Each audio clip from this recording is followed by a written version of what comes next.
Halo semuanya, selamat datang di channel Next Trend. ROG Flow itu adalah line up produk Asus yang cukup berani ya dalam melakukan inovasi. Asus coba menggunakan form factor yang biasanya ada di laptop consumer ke laptop gaming. Tidak terkecuali yang satu ini. Mereka menggunakan form factor laptop detachable yang artinya laptop gaming ini bisa jadi tablet tapi bisa juga jadi laptop.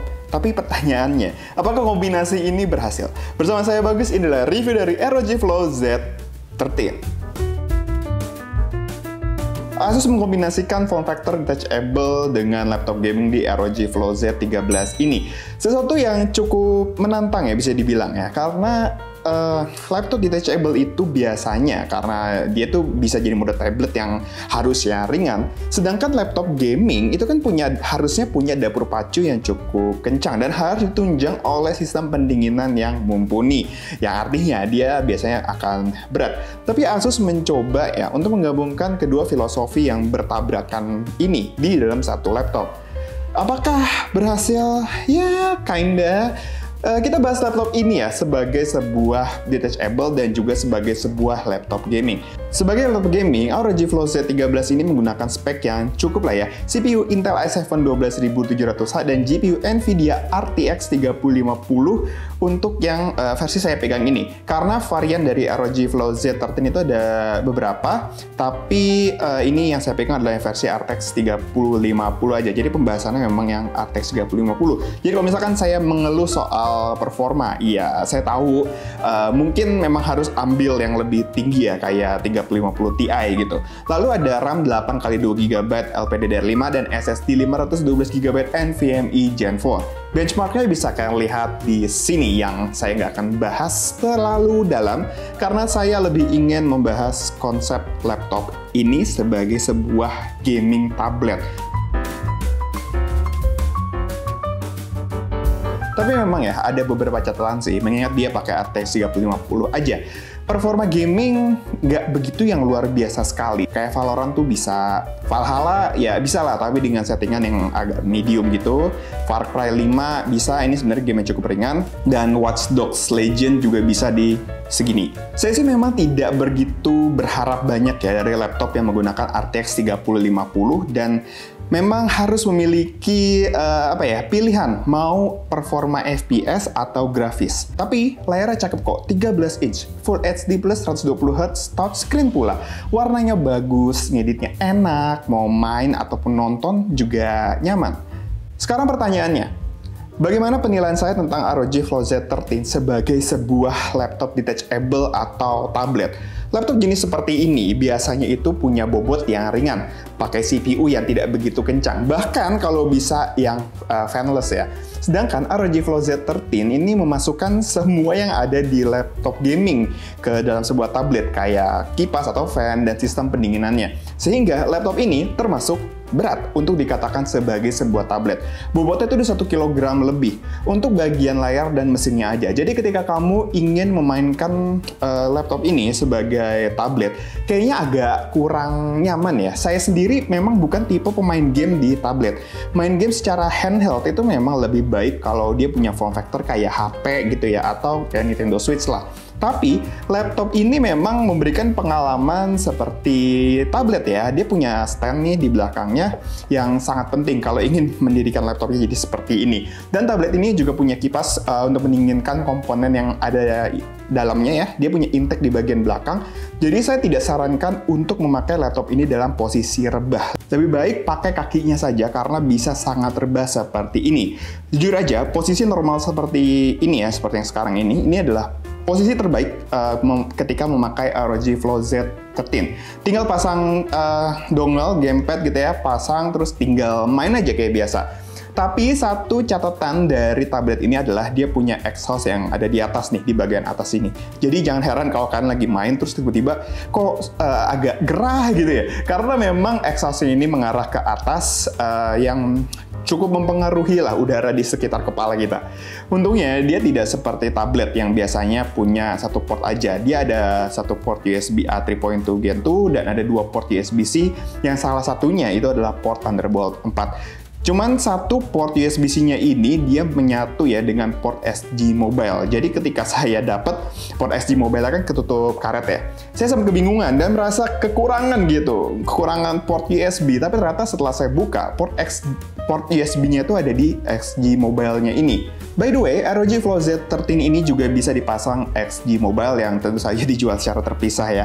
Cuma saya nggak dapat pinjamannya ya kalau yang itu. Kalau mau tahu harganya bisa lihat di sini.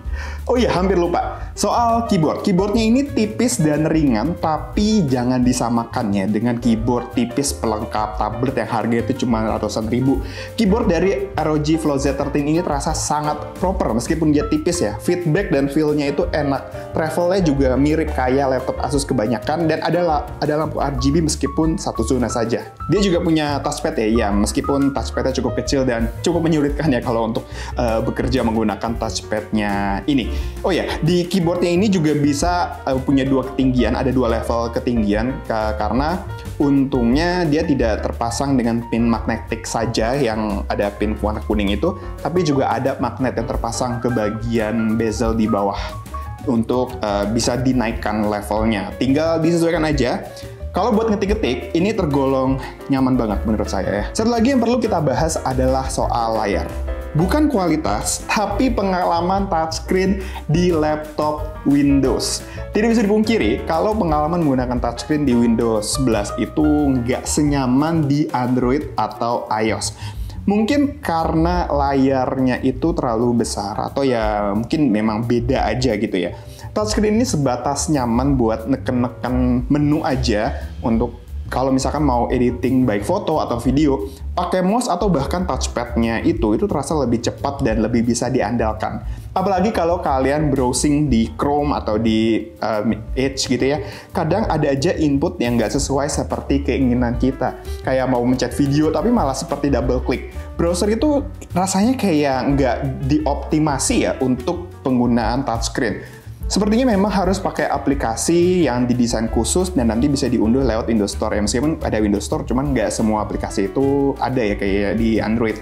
Tapi ya ini memang bukan kebiasaan saya lah ketika menggunakan laptop Windows.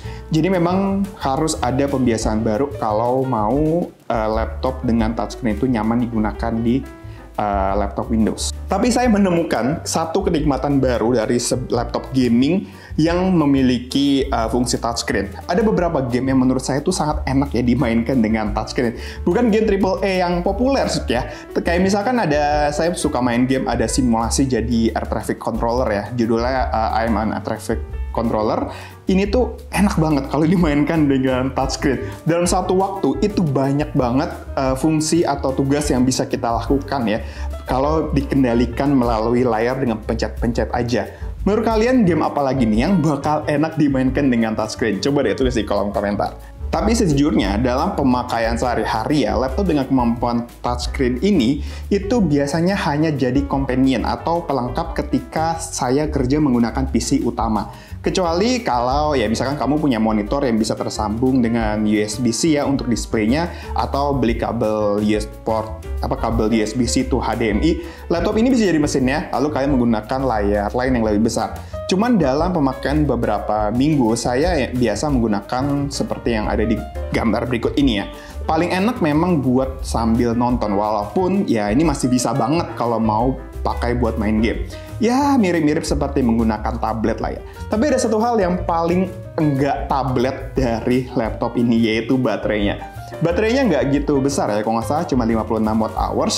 Alhasil pemakaian in baterainya itu hanya sekitar 2 jam, bahkan kurang ya kalau misalkan terlalu intensif.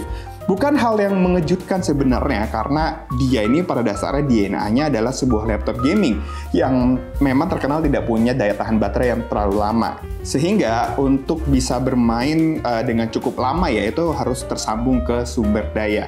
Dan beruntungnya memang dia kebutuhan dayanya yang punya saya ini tuh cuma 100 watt dan chargernya cukup ringkas. Yang tertinggal, Asus ROG Flow Z13 ini cukup punya kamera ya. Di depan itu ada kamera webcam 720p yang disebutnya begitu aja sih. Kamera belakangnya 8 megapiksel. Hasilnya bisa kalian lihat di sini.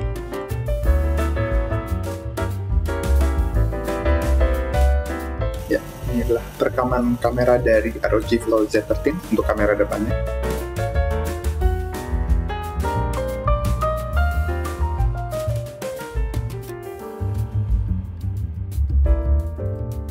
Kesimpulan dari Asus ROG Flow Z13, ini adalah laptop gaming yang mencoba menjadi tablet. Sebagai laptop gaming, oke lah, walaupun dengan harga segini kamu sebenarnya bisa dapet yang lebih oke secara spek kayak mungkin ROG Zephyrus gitu ya.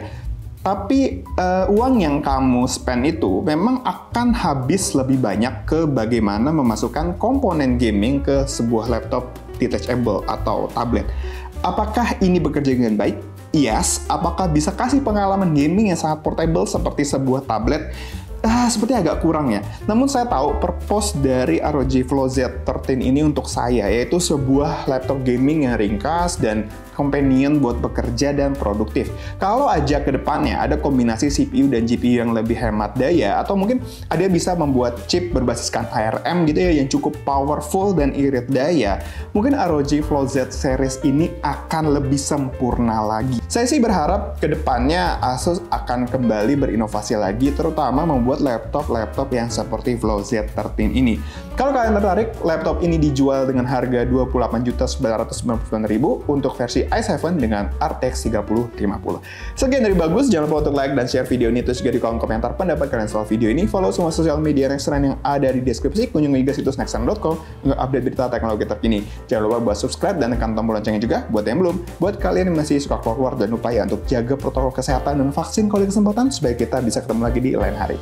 Terima kasih sudah menonton, sampai jumpa di video-video Nextran berikutnya.